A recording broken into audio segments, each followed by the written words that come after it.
ওই গরুটার দিকে তাকায় দেখছো এক বেলা খানাও দিলা না, মাসে বেতনও দিলা না। গরুটারে নিয়ে মাঠে হাল চাষ করাও, বাচ্চাটারে এক ফোঁটা দুধও দাও না। ওই গরুটা খের ভুসি আর ঘাস খাওয়ার পরে 20-30 কেজি দুধ, পিওর দুধ তোমাকে দেয়। বাচ্চারে তুমি এক ফোঁটা দিলা না। ওই গরুটা যদি মেজাজ গরম করত, কোনো বনি আদমের শক্তি ছিল না দুধ দহন করে ঘরে আনবে। আল্লাহ বলেন নজর করে দেখ, এই গাভীটারে আমি তোমার কেমন খাদেম বানায় দিলাম, গোলাম বানায় দিলাম। একটা কুকুর সারাটা রাত তোমার বাড়ির দরওয়াজায় বসে পাহারা দেয়। রাতের বেলা একটা গাছের পাতাও যদি পড়ে যায়, কুকুর ঘেউ ঘেউ করে আওয়াজ দেয়, দিয়া বলে তোরা যা মনে করো, আমি বাড়ির পাহারাদার ঘুমাই নাই। আমার মালিকের পাহারা দেওয়ার জন্য আমি এখানে দণ্ডায়মান হয়ে গেলাম। এই কুকুর সারা রাত তোমার ঘর বাড়ি পাহারা দেয়, বিনিময়ে তুমি এক বেলার খানাও দাও নাই, একটা টাকাও দাও নাই। কুকুর কোনো দিন রাগ করিয়া মালিকের কামড়ও দেয় নাই। আল্লাহ পাক বলেন বান্দা, আমি আল্লাহ যেইভাবে সব তোমার গোলাম বানায় দিলাম, সব মখলুকাত তোমার গোলামি করতে বাধ্য। এরে বান্দা নজর করে দেখছো নি, রাতের বেলা তুমি মশারি টানাইয়া ঘুমাইতে গেলা, সারাটা দিন কাজ করেছো ব্যস্ত, রাতের বেলা একটু আরামের জন্য ঘুমাইতে গিয়েছো। আমি আল্লাহ রাতের পোশাক বানায় দিলাম তোমার ঘুমানোর জন্য। ওয়াজআলনাল লাইলা লিবাসা ওয়াজআলনান নাহারা মাআশা। ও বান্দা, রাত আমি দিলাম তোমার পোশাক বানায় তুমি আরামে ঘুমাইবা, দিন আমি দিলাম তোমার কামাই রুজি আরামের আয়েশের জন্য। রাতের বেলা যখন ঘুমাইতে যাও, মশারি টানাইয়া যখন ঘুমায় গেলা, বাতি যখন বন্ধ করে দিয়েছো, 2-4টা মশা তোমার কানের কাছে আওয়াজ দেয়, কিন্তু কানের ভেতর থেকে ভেতরে ঢুকে না রে বাবা। নজর করে দেখছো নি, মশারির ছিদ্র এত ছোট, একটা মশা ঢুকার কোনো কায়দাই নাই। একবার যদি চিন্তা করে দেখতি রে মানুষ, ওই মশারির ছিদ্র দিয়া মশা কিভাবে ঢুকলো। অথচ মশারির ছিদ্র থেকে তোমার কানের ছিদ্র অনেক বড়, নাকের ছিদ্র অনেক বড়। মশাটা কানের কাছে ঘুরলো, একবারও কানের ভেতরে ঢুকলো না। যদি ঢুকিয়েই যাইতো, মানুষ তোমার ওখানেই মরণের ডাক এসে যেত। আমি আল্লাহ পাক ফেরেশতা পাঠাইয়া তোমার পেছনে পাহারাদার বানায় দিলাম। আমার বান্দা সারাদিন কাজ করার পরে ঘুমায়, ও ফেরেশতা পাহারা দাও আমার বান্দার ঘুমে যেন কোনো মশা ডিস্টার্ব না করে। আল্লাহ পাক বলেন, ও বান্দা, তোর নিজের জন্য আলোর দরকার, আমি আল্লাহ সূর্যের আলো দিয়া দিলাম। আমি আল্লাহ পাক তোমার প্রয়োজনে পানির দরকার, আমি আল্লাহ পানি দিয়ে দিলাম। আমি আল্লাহ তোমার প্রয়োজনে রাস্তা দরকার ব্যবস্থা করে দিলাম, জমিন দরকার ব্যবস্থা করে দিলাম। তোমার প্রয়োজনে বাতাসের প্রয়োজন ব্যবস্থা করে দিলাম। তোমার প্রয়োজনে বান্দা তোমার খানার দরকার, আমি জমিন থেকে খানার আয়োজন করে দিলাম। দেখ বান্দা, নিজের টাকা দিয়ে জমিন কিনলা, আবার নিজের টাকা দিয়ে ইট বালু সিমেন্ট রড কিনিয়া বিল্ডিং করলা। নিজের টাকায় জমিন কিনিয়া নিজের টাকায় বাড়ি করার পর আরামে ঘুমাইতে পারো না, কারণ ওই বাড়ির ট্যাক্স নেয় সরকার আদায় করিয়া। বলে বাড়ি করছো নিজের টাকায়, তাড়াতাড়ি সরকারের এবছর শেষে ট্যাক্স দাও, জমিনের ট্যাক্স দাও। আল্লাহ বলেন, জমিনটা আমি তোমার জন্য ফ্রি বানায় দিলাম, কোনো ট্যাক্স নিলাম না। আমি আল্লাহ যদি ট্যাক্স চাইতাম, কোন মানুষ জমিনে বসবাস করার উপায় থাকতো না। আমি আল্লাহ কেমন রহমান, আমি আল্লাহ কেমন দয়াময়। আমি রব্বুল আলামিন সূর্যের আলোটারে ফ্রি বানায় দিলাম, বিনিময়ে কোনো বিল নিলাম না। দুনিয়ার মাথাওয়ালারা বুদ্ধি খাটাইয়া সূর্যটারে কন্ট্রোল করিয়া অস্ত্রের মাধ্যমে, যন্ত্রের মাধ্যমে বিদ্যুতের আবিষ্কার করলো। এরপরে বিদ্যুৎ দিয়া মাসে মাসে বিল দিতে হয়। বিল যদি তোমার বকেয়া হয়, ওয়ার্নিং দেওয়ার পরে, সতর্কতার পরেও না দিলে বিদ্যুতের তার কেটে দেয়। আল্লাহ বলেন, গোটা দুনিয়ার মানুষের জন্য আমি সূর্যের আলোটারে ফ্রি বানায় দিলাম, কোনো বিল দেওয়া লাগবে না। রাতের বেলা চাঁদের আলো ফ্রি দিয়ে দিলাম, কোনো বিল লাগবে না রে গোলাম। কারণ সূর্য আমার না, তুই বান্দা আমার। আমার মোহাব্বতের জন্য তোরে বানাইছি, আর সব মাখলুকাত তোমার গোলাম বানাইয়া দিলাম। দোকানে যাইয়া যদি বলো ভাইজান আমার এক গ্লাস পানি দাও আমার পিপাসা নিবারণের জন্য, দোকানওয়ালা বলবে এক গ্লাস কেন, আর একটু বেশি পানি নাও, 5 টাকা 10 টাকা দিয়া নাও। বিনা টাকায় তোমারে পানি দেয় না দোকানওয়ালা। আবার ঘরে বাড়িতে পানি নাও, পানির জন্য আবার তোমার সরকার বিল নিতেছে। আল্লাহ বলেন নজর করে দেখছো আমি আল্লাহ কেমন দয়ার মালিক। সারা দুনিয়ার মানুষের জন্য কত বিরামহীন বেপরোয়া ভাবে আমি আল্লাহ পানি দিয়া দিলাম, টনে টনে পানি ফিরি দিলাম, কোনো বিল আমি আল্লাহ চাই নাই। যদি মাসে মাসে বলতাম আমার পানি যারা ফিরি নাও 5 টাকা মাসে বিল দেওয়া লাগবে, দুনিয়ার কোনো বড় লোকেরাও বেঁচে থাকার উপায় ছিল না। এরে বান্দা অক্সিজেন নাই, হসপিটালে গেলারে দৌড়াইয়া মিটার লাগাই দিলা, অক্সিজেনের পাইপ লাগাইয়া। কম্পিউটারে বিল উঠলো, আধা ঘন্টা অক্সিজেন তুমি নিয়েছো, এত টাকা বিল দাও। আল্লাহ বলেন নজর করে দেখ আমি তোমাদের জন্য বাতাসটারে ফ্রি বানায় দিলাম, 1 টাকাও কোনো মাসে বিল নিলাম না, চাইলাম না। এত কিছু তোমাকে দেওয়ার কারণ 3 বেলা তোমার খানার প্রয়োজন, আমি আল্লাহ পাক সুন্দরভাবে খানার আয়োজন করে দিলাম। ভাত আর রুটি খাবি, জমিন থেকে আমি আল্লাহ ধান দিয়া চাল দিলাম। আমি যদি জমিনে ধান না দেই তোর কোনো বাবার শক্তি নেই জমিন থেকে ধান উঠাবে। আমি যদি গম না দেই তোর কোনো বাবার শক্তি নেই জমিন থেকে গম উঠাবে। এই ধান আর চাল দিয়া বান্দা তুই ভাত পাকাইয়া খাবি, তরকারি লাগবে। এই আল্লাহ রব্বুল আলামিন কেমন ভাবে তোর জন্য কত হাজার ধরনের তরকারি দিলাম, শাক সবজির আয়োজন করে দিলাম, এক একটার মধ্যে এক একটা মজা লাগাইছি। এরে কচু শাক দিয়াও খানা খাবি, কলমি শাক দিয়া খানা খা। যত শাক দিছি শুধু পেট ভরার জন্য না, তোর শরীরের ভিটামিনের জন্য।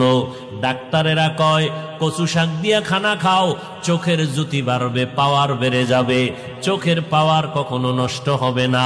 আল্লাহ পাক বলেন এই সবজি রান্নার জন্য পাকের জন্য তোর মশলা লাগবে। আমি আল্লাহ কুদরতের দ্বারা তোর আবার মশলার ব্যবস্থা করে দিলাম, জমিন থেকে পেঁয়াজ রসুনের ব্যবস্থা করে দিলাম, হলুদ মরিচের ব্যবস্থা করে দিলাম। তোমার বাবাও করে নাই, তোর আমার আম্মা যেন করে নাই। আমি আল্লাহ পাক তোমার সব মশলার আয়োজন করে দিলাম। সবজি কতদিন খাবি ভালো লাগে না, আমি আল্লাহ এবার তোর জন্য 1000 রকমের গোশতের আয়োজন করে দিলাম। ও বান্দা গরুটা জবাই দিয়ে খাবি, আমি আল্লাহ কোনো বাধা দিব না। বাচ্চাওয়ালা মুরগিটারে জবাই দিয়া রান্না করে খাও, বাচ্চাগুলো মা মা করে চিৎকার দেয়, তুমি কানেও নাও না। আমি আল্লাহ বেজার না, তোর খেদমতের জন্য বানাইছি, মনের মতো খা। আমি আল্লাহ পাক রব্বুল আলামিন গোশত তোর ভালো লাগে না, আবার নদীর মধ্যে 1000 রকমের মাছের আয়োজন করেছি। ও বান্দা মনে যত পারো তুমি আমার দেওয়া নিয়ামত মাছ খাও। এরে বান্দা 3 বেলার খানায় তোমার শরীরটা তাজা হয় না, আমি আল্লাহ তোমার শরীরটারে স্থায়ীভাবে তাজা রাখার জন্য 12 মাস ভিটামিন ফলের আয়োজন করে দিলাম। আঙ্গুর, বেদানা, কমলা তোমার আব্বা বানায় না, তোমার মা বানায় না। আমি আল্লাহ তোমার শরীরের ভিটামিনের জন্য কত ধরনের ফল ফ্রুটের ব্যবস্থা করে দিলাম। এরে বান্দা এত কিছু আয়োজন করার পর আমি আল্লাহ কি চাই তোর থেকে? আমি এই কথা চাই না সারা রাত আমার জায়নামাজে বসে ডাকবি, আমি আল্লাহ এটাও চাই না সারাদিন তুই রোজা রাখবি আর জেহাদে দৌড়াবি, আমি আল্লাহ এটাও চাই না ব্যবসা বন্ধ করিয়া, চাকরি বন্ধ করিয়া, বিয়া শাদী বন্ধ করিয়া অল টাইম তসবিহ টানবি আর আল্লাহরে ডাকবি, আমি আল্লাহ এটাও পছন্দ করি না। বরং আমি আল্লাহ তোর ব্যবসা করার রাস্তাটাও খুলে দিলাম, যত পারো ব্যবসা করো, বাধা নাই। আমার নবীও ব্যবসা করেছেন, আবু বকর ব্যবসা করেছেন, ওমরে ফারুক ব্যবসা করেছেন, সাহাবায়ে কেরামরা ব্যবসা করেছেন। ব্যবসাও করো, বাধা নাই। চাকরি করো, বাধা নাই। আমার নবী খাদিজার বাড়ি চাকরি করেছেন, সাহাবায়ে কেরাম চাকরি করেছেন, সব আম্বিয়া কেরামরা চাকরি করেছেন। তুমিও চাকরি করো, বাধা নাই। ও বান্দা, তুমি লেখাপড়া করবা, তাও বাধা নাই। স্কুলে পড়ো, বাধা নাই। কলেজে লেখাপড়া করবা, কোনো নিষেধ নাই।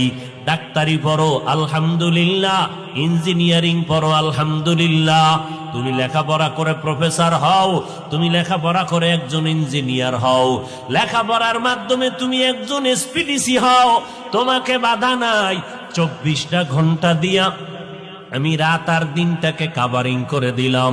এই 24 ঘন্টার 22 ঘন্টা সময় তোমার কাজে লাগাও, আমি আল্লাহ বাধা দিব না। 22টা ঘন্টা তোমার সন্তানের পেছনে, ব্যবসার পেছনে, দোকানের পেছনে, চাকরির পেছনে দাও। 22 ঘন্টা। 24টা ঘন্টার ভেতরে 22 ঘন্টা তুমি তোমার ব্যক্তিগত কাজে লাগাও। বাকি থাকলো মাত্র 2 ঘন্টা। এই 2টা ঘন্টা সময় একত্রেও লাগবে না, ভাগ ভাগ করিয়ে তুমি ফাঁকে ফাঁকে একটু আল্লাহরে হাজিরা দিবা তোমার কল্যাণের জন্য। 2 ঘন্টা সময় একত্রে তোমার দেওয়ার টাইম নাই, এই জন্য আমি আল্লাহ ভাগ করে দিলাম। ফজরের 4 রাকাত নামাজে 20 মিনিট, আবার তুমি দোকানে চলে যাও। মাগরিবের নামাজে 20 মিনিট, আবার দোকানে চলে যাও। এশার নামাজ 9 রাকাতে 20 মিনিট দাও, আবার ঘরে চলে যাও। আসরের 4 রাকাত নামাজে 20 মিনিট দিয়া আবার তুমি খেলার মাঠে চলে যাও। ওরে আল্লাহর বান্দা, জোহরের 10 রাকাত নামাজে 20 মিনিট দাও, আবার তুমি তোমার কাজে চলে যাও। এরে বান্দা, রাতের বেলা এশার নামাজ পড়িয়া ঘরে যাও, সন্তানের পেছনে সময় দাও, স্ত্রীর পেছনে সময় দাও। এশার নামাজ পড়ে ঘুমাইয়া আবার ফজরের সময় যদি উইঠা নামাজ আদায় করো 4 রাকাত। আল্লাহ কয়, নবী জানায় দেন, ঘুমাইয়া যেই সময়টা কাটাইলি, ওই সময়টাও আমি আল্লাহ নেকের পাল্লায় ওজন দিয়ে দিব। ও বান্দা, তোর মাথার ঘাম পায়ে ফালাইয়া সন্তানের জন্য যত টাকা ব্যয় করো, স্ত্রীকে যত কাপড় দাও, খানা দাও, আমি আল্লাহর জাতের কসম খেয়ে বলতেছি, মদিনার নবী জানায় দেন, আমার বান্দারা যদি আমার মোহাব্বতে স্ত্রীকে খানা দেয়, সন্তানের কাপড় দেয়, আমি আল্লাহ এগুলো দান করলে যেই সওয়াব, ওই পরিমাণ সওয়াব আমি কিয়ামতের ময়দানে নেকের পাল্লায় দিয়ে দিব। দোকানে বৈশা বান্দা সময় কাটাইলি, হাত দিয়া কাজ করো, পা দিয়া কাজ করো, জবান দিয়া কোনো কাজ নাই। জিহ্বা দ্বারা তাসবিহ পড়ো, নবীর উপরে দরুদ পড়ো, কোরআন তেলাওয়াত করো, আল্লাহর নামের জিকির করো, আর মানুষের সাথে সদ্ব্যবহার করো। মিথ্যা কথা বলিয়া ব্যবসা করবা না, মাপের মধ্যে ভেজাল দিবা না। 1 টাকার মাল 5 টাকায় বিক্রি করে জালেমের খাতায় নাম উঠাইবা না। কোন মানুষ যদি মাল কিনিয়া ফিরাইয়া দেয়, অম্লান বদনে খুশি মনে ফিরাইয়া নিয়া নাও, টাকা দিয়া দাও। এই কথা বলিও না, আমার দোকানের মাল আবার বিক্রি করলে ফেরত নেওয়া হবে না। যদি নবীর তরিকায় ব্যবসা করো, তোমার এই ব্যবসার সময়টাও নেকের পাল্লায় দেওয়া হবে। এরে নবীর উম্মতের দল, আমি আল্লাহ তোমার থেকে কি চাইছি হিসাবে তো কিছুই চাইলাম না। ফজরে 20 মিনিট 4 রাকাত, জোহরের 10 রাকাতে 20 মিনিট, আসরের 4 রাকাতে 20 মিনিট, মাগরিবের 5 রাকাতে 20 মিনিট, আবার এশার 9 রাকাত নামাজে 20 মিনিট। এই 20 মিনিট 20 মিনিট করিয়া মাত্র 2টা ঘন্টার মতো সময় আল্লাহর মহব্বতে নিজের কল্যাণের জন্য দিবা। আজকেও দেখলাম হাদিসে নবী বলেন, যারা নামাজ ঠিক মতো পড়ে না, ওরা যদি আকিক পাথরের আংটি লাগাও আর যত ধরনের আংটি লাগাও, পাথর লাগাও, আল্লাহর কসম 1 বার, আল্লাহর কসম 2 বার, আল্লাহর কসম 3 বার, জীবনে তোমার কামাই রুজিতে বরকত হবে না, জীবনে তোমার ব্যবসায় কোনোদিন বরকত হবে না। 5 বেলার নামাজ যারা ঠিক মতো পড়বে, আল্লাহর ফেরেশতারা তাদের জন্য দোয়া করে, ও আল্লাহ, এই বান্দা তোমারে ভুলে না, তুমিও তারে ভুইলো না, এর রিজিকে বরকত দিয়া দাও, এর হায়াতে বরকত দিয়া দাও। ও আল্লাহ, এর কৃত গুনাহ তুমি মাফ করে দাও। ফেরেশতারা আমার আল্লাহর দরবারে আমাদের জন্য গুনাহ মাফ চায়। ও আল্লাহর বান্দা, এত সুন্দর সুযোগ আমার আল্লাহ দেওয়ার পর সরকারের থেকে 1 টাকাও আমরা নেই না, বরং আমাদের ট্যাক্সের টাকা সরকার নেয়, বিল নেয় সরকার, পানির বিল নেয়, বিদ্যুতের বিল নেয়, আমাদের গাড়ির ট্যাক্স নেয়, বাড়ির ট্যাক্স নিয়া সরকার জনগণের টাকায় চলে। এমপি মন্ত্রী সরকার, কর্মচারীরা জনগণের টাকায় চলে, সরকারের থেকে 1 টাকাও আমরা নেই না। এরপরেও দেখছো একটা আইন যদি অমান্য করো, সাথে সাথে তোমার গ্রেফতারি পরোয়ানা পুলিশ এসে হ্যান্ডকাপ লাগায় দিবে। আল্লাহ পাক কয়, রে বান্দা, সরকারের তোমারটা খায়, আবার সরকারের একটু বিরোধিতা করলে, আইনের অমান্য করলে জেলখানায় দৌড়াইয়া যেতে হবে। আর আমি আল্লাহ তোমার থেকে তো কিছুই নিলাম না, বরং সব দিলাম, চাওয়ার আগে দিলাম, বিনিময়ে কিছুই চাই নাই। আমি আল্লাহ শুধু আইন করলাম 5 বেলার নামাজ পড়, মা বাবার খেদমত কর, উলামায়ে কেরামের পরামর্শ নিয়ে নেক আমল করো। যেই গাদ্দারেরা আমার দেওয়া নেয়ামত খাইয়া সূর্যের আলো, চাঁদের আলো, পানি বাতাস ভোগ করার পর যেই নিমখার আমার গাদ্দার, আল্লাহকে মানবা না, নবীর তরিকা মতে চলবা না, আল্লাহর বিরোধিতা করবা, নবীর বিরোধিতা করবা, আমি আল্লাহ তোমাদের তো ছেড়ে দিতে পারি না। তোমাদের মতো গাদ্দারের জন্য আমি আল্লাহ জাহান্নাম বানায় রাখছি। তবে আমি আল্লাহ যতই অন্যায় করো, আমি তওবার দরজা দিয়া প্রতিদিন তোমারে ডাকতে থাকি, ইয়া ইবাদিয়াল্লাযীনা আসরাফু আলা আনফুসিহিম লা তাকনাতু মির রাহমাতিল্লাহ। পাহাড় সমপরিমাণও যদি গুনাহ করো, আমি আল্লাহর দরবারে মাথা নত করে 2 ফোঁটা চোখের পানি ছেড়ে তওবা করো। আল্লাহ বলেন, তওবা যদি করতে পারো, আমি এমন ভাবে পবিত্র বানায় দিব, মনে হয় যেন তুমি জীবনে একটা গুনার কাছেও যাও নাই, এমন ভাবে আমি আল্লাহ পবিত্র বানায় দিব। এই জমিনে কত বড় বড় বেঈমান আর নাফরমানেরও তো আমার আল্লাহ তওবার বিনিময়ে মাফ করে দিয়েছেন। কত বড় বড় বড় বড় গুনাহগার, সীমাহীন, এমন কোন গুনাহ নাই করে নাই, আল্লাহ পাক পরিশেষে তারে মাফ করে দিয়েছেন। আল্লাহর এক বান্দি এমন কোন গুনাহ নাই করে না। একটা নারী দুনিয়ার সব আকাম আর অন্যায় করিয়া আল্লাহর বান্দি রাস্তা দিয়া হাঁটতেছে, হঠাৎ নজর করে দেখে রাস্তার পাশে একটা কুকুর জিহ্বা বের করে কাঁদতেছে, পানির পিপাসা। আল্লাহর বান্দি জাহান্নামী গুনাহগার দৌড়াইয়া চলে গেল পানির নিকটে, পানি আইনা কুকুরের পান করাবে, কিন্তু পানি নেওয়ার মতো কোনো পাত্র নাই।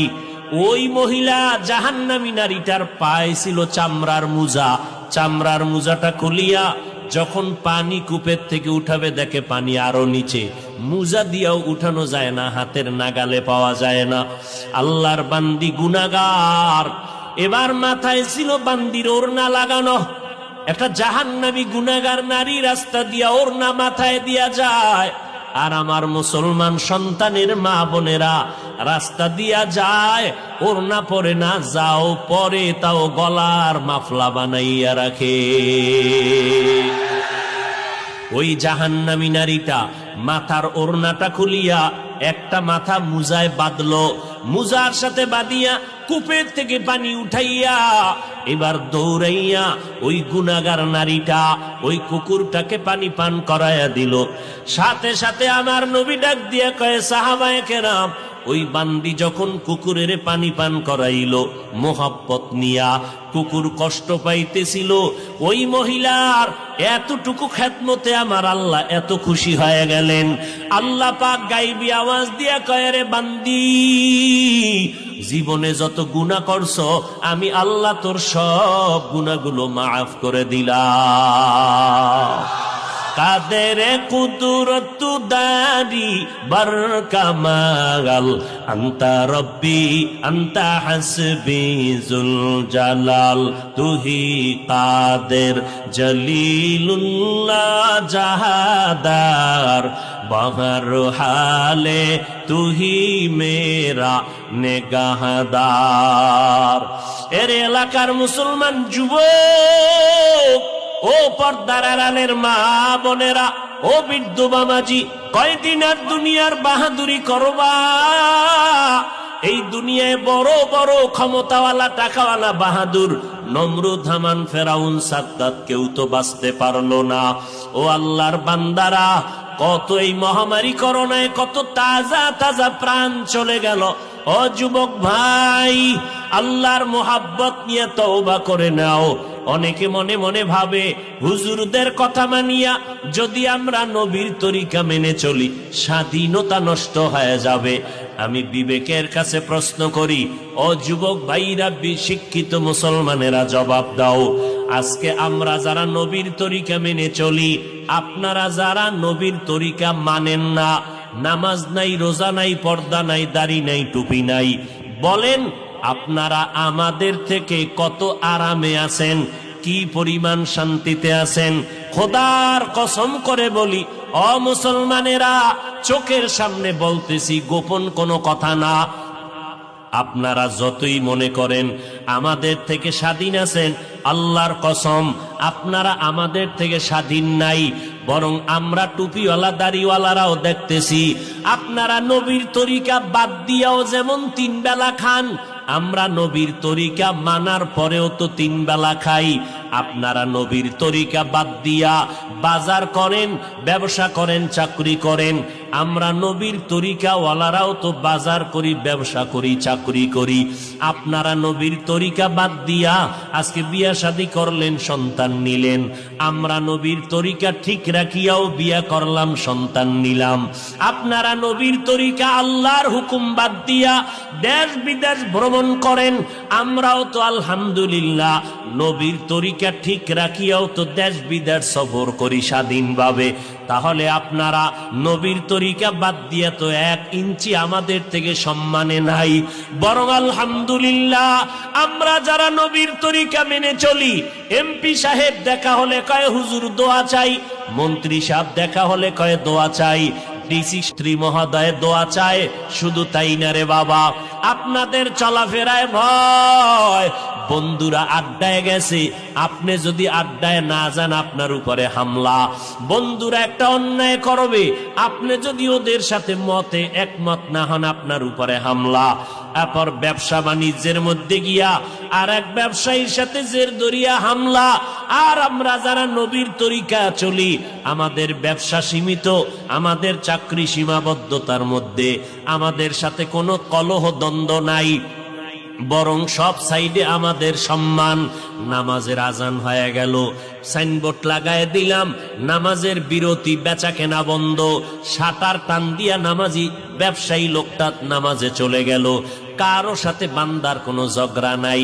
তাহলে আমরা চিন্তা করে ফলাফল স্পষ্ট বের করে দিলাম, আমরা নবীর তরিকা মাননেওয়ালারা দুনিয়াতে আমরা সম্মানেও আছি, আপনাদের থেকে বেশি শান্তিতেও আছি, আলহামদুলিল্লাহ। এবার বলবেন হুজুর, তো আপনাদের মতো কি আমরা পাগড়িওয়ালা হতে পারবো? না, পাগড়িওয়ালা হওয়ার দরকার নাই। আমাদের মতো আপনাদের লম্বা জামা পরিয়া মক্কার ইমাম হওয়া লাগবে না। বরং আপনার লাইনে থাকিয়া শুধু অনুরোধ একটা, আপনার বিবেকের কাছে, আপনার ডানে বামে তাকাইয়া নজর করে দেখেন, আপনার মতো যুবক স্কুলে পড়ে, কলেজে পড়ে, 5 বেলার নামাজি দাড়িওয়ালা আছে না নাই? তাহলে আপনি নিজেরে প্রশ্ন করেন, আপনি কেন পারেন না? আপনার আমার মতো যুবক গাড়ি চালায়, ড্রাইভারি করে, শ্রমিকের কাজ করে, 5 বেলার নামাজির অভাব নাই, আপনি কেন পারবেন না? আমার মনে হয় আল্লাহ আপনার উপরে বেজার, মা বাবার বড়দোয়া লাগছে আপনার উপরে। না হয় এত বয়ান করার পরেও কেন তওবা করেন না? আপনার আমার মতো যুবক র্যাব, আর্মি, পুলিশ, বিডিআর এর চাকরি করে, 5 ওয়াক্ত নামাজির অভাব নাই, আপনি কেন পারবেন না? আপনার আমার মতো বান্দা এমপি, মন্ত্রী, কোটি টাকার মালিক, ব্যবসা করে, হালাল ভাবে, হারাম খায় না, নামাজির অভাব নাই, আপনি কেন পারবেন না? আল্লাহর কাছে এখনো সময় আছে, তওবা করে নেন।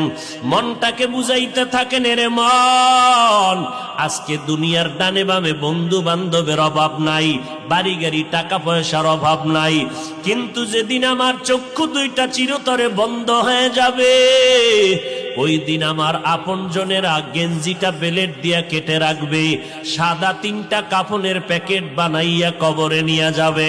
ওই অন্ধকার কবরে আমার আপন বলতে কেউ থাকবে না। ওই কবরে ডানে মাটি বামে মাটি অন্ধকার। ওই কবরে যাওয়ার পরে 3টা প্রশ্ন করা হবে, রবের পরিচয় দাও, ধর্মের পরিচয় দাও, রহমাতুল্লিল আলামিনের পরিচয় দাও। ওই কবরে কাউকে জিজ্ঞাসা করা হবে না তুমি কয় টাকার মালিক, তুমি কত লেখাপড়া করেছো, তুমি ধনী না গরিব, আলেম না মূর্খ, একবারও জিজ্ঞাসা করা হবে না। নবী বলেন এই 3টা প্রশ্নের জবাব যারা দিবে তাদের কবর হবে জান্নাতের বাগান। যারা জবাব দিতে পারবে না তাদের কবর হবে জাহান্নামের গর্ত। নবী বলেন কারা পারবে? দুনিয়াতে যারা রবের গোলামি করে যাবে, কবরে গিয়ে তারা জবাব দিবে রব্বি আল্লাহ। দুনিয়াতে যারা ইসলাম মেনে চলবে, কবরে গিয়া জবাব দিবে দীনিয়াল ইসলাম। দুনিয়াতে যারা নবীর সুন্নতের আমল করবে, কবরে গিয়া নবীকে দেখে ফেলবে, আল্লাহ অর্ডার করবে ফেরেশতা এই বান্দাটা দুনিয়াতে কষ্ট করেছে নবীর দিন কায়েমের জন্য, এখন আর কষ্ট দিও না, বেহেশতের বিছানা কবরে দাও, 3.5 হাত কবরকে বড় একটা বালাখানা বানাও, জান্নাতের সাথে রাস্তা বানায় দাও, আমার বান্দা এখন আরামে ঘুমাবে কিয়ামত পর্যন্ত। নবী বলেন প্রশ্নের জবাব যারা দিতে পারবে না, কারা পারবে না? যারা দুনিয়াতে রবের গোলামি করে না, নবীর সুন্নাত মানে না, ইসলাম মানে না, এরা কবরে গিয়া একটা প্রশ্নের জবাবও দিতে পারবে না। আল্লাহর নবী বলেন তখন আমার আল্লাহ রাগান্বিত হইয়া ফেরেশতাকে বলবে, ফেরেশতা এই নাফরমান গুনাহগার দুনিয়াতে আমি কম সুযোগ দেই নাই, আমার দেওয়া পানি বাতাস চন্দ্রের আলো সূর্যের আলো ভোগ করিয়া, আমার দেওয়া নদীর মাছ গাছের ফল জমিনের ফসল খাইয়া এত বড় নিমক হারাম একবারও আলহামদুলিল্লাহ বলে নাই। ওলামায়ে কেরাম নামাজের কথা বলতো পায়ে ধরিয়া, একবারও মসজিদে গিয়া নামাজ আদায় করে নাই। এখন আর সময় দিও না, কবরের মধ্যে জাহান্নামের বিছানাটা দাও, জাহান্নামের সাথে রাস্তা বানাইয়া দাও। একটা না দুইটা না, কবরে 99টা সাপ এসে পড়ে যাবে। আল্লাহ পাক রাগান্বিত হইয়া বলবেন, ও কবরের মাটি, এই নাফরমান গুনাহগারকে 2 পার্শ্ব থেকে জোরে জোরে চাপ দাও। কবরের 2 পার্শ্বের মাটি এত জোরে চাপ দিবে পাজরের হাড়গুলো চুরমার হয়ে যাবে। ও আল্লাহর বান্দা বান্দিরা, একটা মশার কামড় সইতে পারো না, ওই কবরে মাটির চাপ কেমন করে সহ্য করবা? যদি বলো না সহ্য করতে পারবো না, তো এখনো সময় আছে, তওবা করে নাও। অন্তর দিয়ে আমার আল্লাহকে মনে মনে ডাকো আর বলো, হে মালিক, এই ময়দানে আমার মতো গুনাহগার কেউ নাই। আমার গুনার খবর আমার মা, আমার বাবা, আমার ভাই বোনেরা, স্ত্রী পরিবারের কেউ জানে না। আয় আল্লাহ, আপনি জানার পরেও তো রাগ করিয়া পানি বন্ধ করেন নাই, বাতাস বন্ধ করেন নাই, খানা বন্ধ করেন নাই। ও আল্লাহ, আজকে তওবার নিয়ত করে ফেললাম, আজকে থেকে আর নামাজ ছাড়বো না, বেপরদায় চলবো না, দাড়ি আর কাটবো না, মা বাবাকে কষ্ট দিব না, ওলামায়ে কেরামের বিরুদ্ধে যাব না, নবীর সুন্নাত অনুযায়ী চলবো, দেশ ও জাতির বিরুদ্ধে কোনো ষড়যন্ত্রে লিপ্ত হব না। তওবা করার যদি নিয়ত থাকে, মুনাফিকি যদি না থাকে, অন্তরের খবর আমার আল্লাহ জানতেছেন, দেখতেছেন। যাদের অন্তরে তওবার খাঁটি নিয়ত আছে, তারা 2টা হাত আমার আল্লাহকে দেখাইয়া দেন। আয় আল্লাহ, হাতগুলো কবুল করে নেন, তওবা কবুল করে নেন, তওবার উপরে মজবুত হইয়া চলার মতো তৌফিক দান করেন, আমিন। ওয়া খুলিকাল ইনসানু যায়ীফা, আমি মানুষ সৃষ্টি করেছি দুর্বল করে, এরা সব দিক থেকে দুর্বল। মানুষের মতো দুর্বল কোন প্রাণী আল্লাহ বানান নাই। কেমন দুর্বল? মশার কাছেও দুর্বল, মাছির কাছেও দুর্বল, পিপিলিকার কাছেও দুর্বল, মানুষের হাতে বানানো বস্তুর কাছেও মানুষ দুর্বল। যেমন মানুষ হাতে বানায় 2 টাকা দামের একটা ব্লেড, ব্লেড চেনেন তো? বলেন তো ব্লেডের কাছে মানুষ দুর্বল কিনা? আল্লাহর বানানো ক্ষুদ্রতম প্রাণী পিপিলিকার কাছেও মানুষ দুর্বল। মানুষের হাতে বানানো পাতলা 2 টাকা দামের ব্লেড, এর কাছেও মানুষ দুর্বল। এক কথায় মানুষের মতো অসহায় দুর্বল কোনো প্রাণী নাই। কোন সন্দেহ? বুঝার কথা বুঝেন, শুনিয়েন না, বুঝেন। মানুষের মতো দুর্বল অসহায় কোনো প্রাণী আল্লাহ বানান নাই। মেধার বেলায় দুর্বল, খানার বেলায় দুর্বল, চোখের চাহনির বেলায় দুর্বল। রাতের আধার আমরা তাকায়া কিছু দেখি না, কিন্তু রাতের বাতি যখন বন্ধ হয়, কুকুরে অনেক দূরে দেখে, বিড়ালে অনেক দূরে দেখে।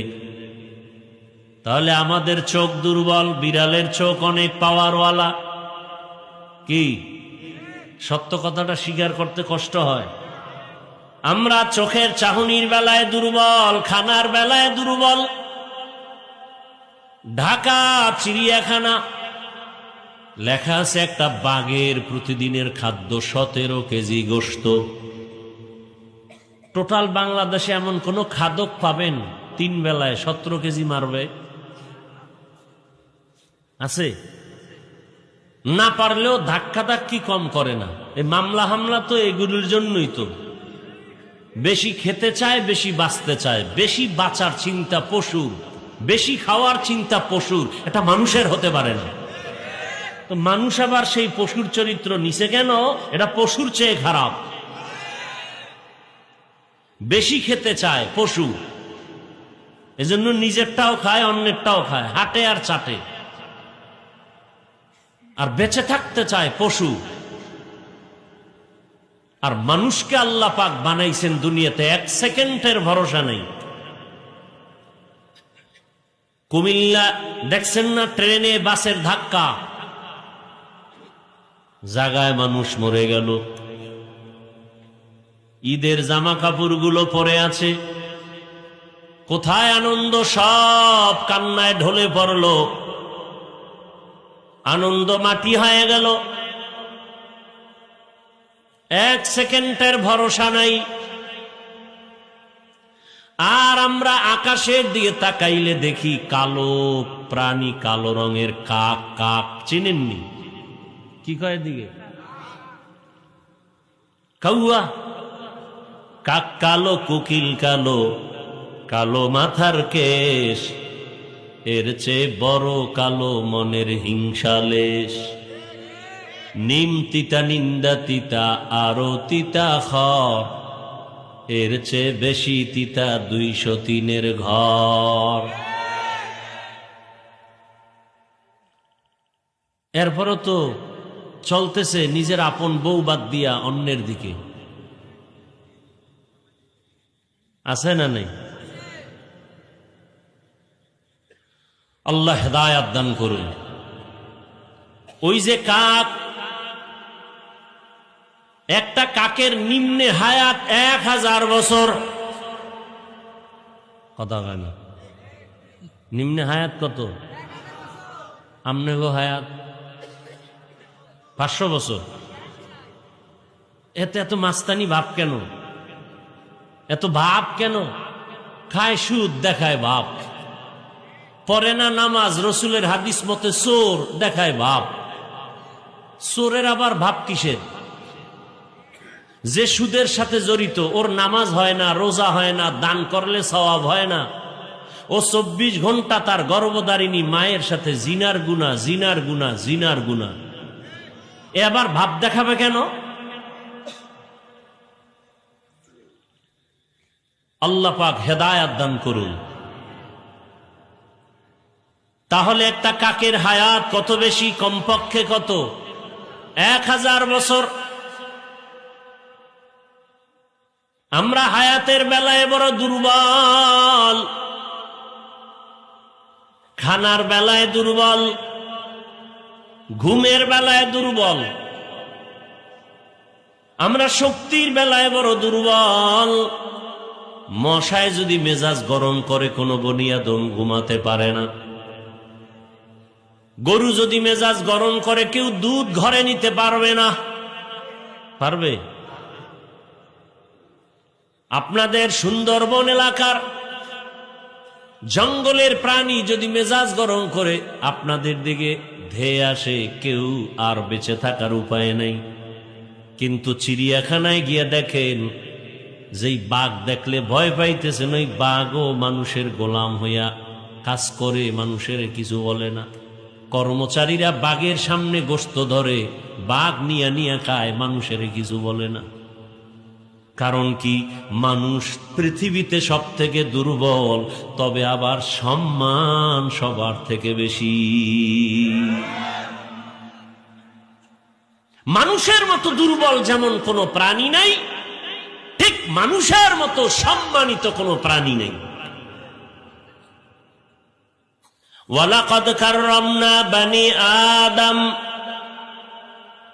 وحملناهم في البر والبحر ورزقناهم من الطيبات وفضلناهم على كثير ممن خلقنا